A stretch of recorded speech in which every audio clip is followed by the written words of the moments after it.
Over the last several years, as the Android ecosystem matured, widely distributed malware with rooting capabilities has become rare. But its rarity doesn't mean it's not still a threat. By definition, rooting malware is extremely dangerous because it can gain privileged access to the Android operating system. This enables the malware to grant itself further permissions, change system settings and install additional malware, steps that usually require user interaction.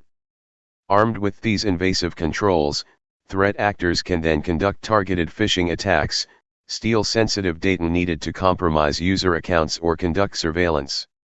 Recently, the Lookout Threat Lab uncovered the first widespread rooting malware campaign in 5 years.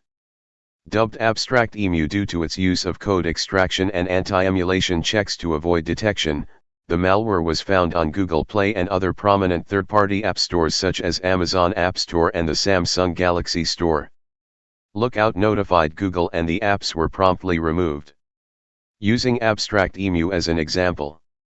Here are things you should look for to ensure you don't fall victim to rooting malware. There are plenty of vulnerabilities to go around. Abstract Emu is a great example of how threat actors can leverage rooting exploits to indiscriminately target the general population. Most vulnerabilities, once discovered, are patched over with updates. But users are protected only if they take the time to update their devices. There are numerous vulnerabilities within the Android ecosystem that are ripe to be exploited.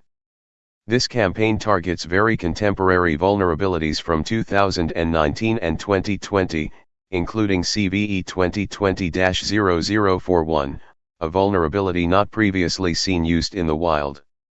Abstract Emu also targeted CVE 2020-0069, a vulnerability found in MediaTek chips used by dozens of smartphone manufacturers. Collectively, there are millions of devices that are affected by this vulnerability.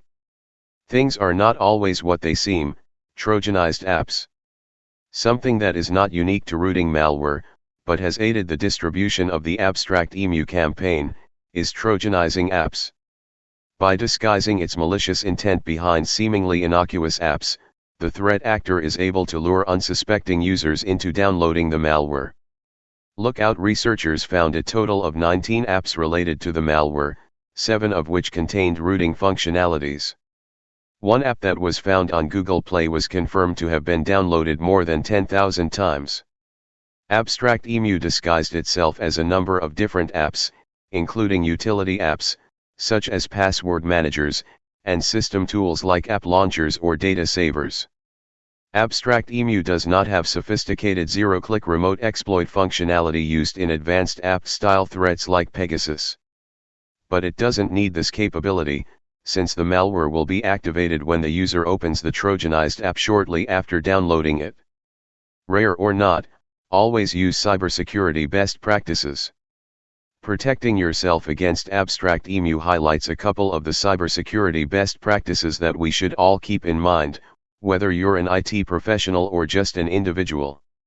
Tablets and smartphones are how most of us stay connected to work and manage personal responsibilities, which means they hold an immense amount of data.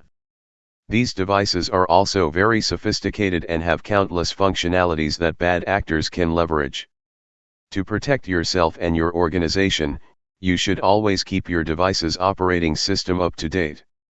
I also recommend using official app stores only, and even then, exercise caution when downloading something unknown to you.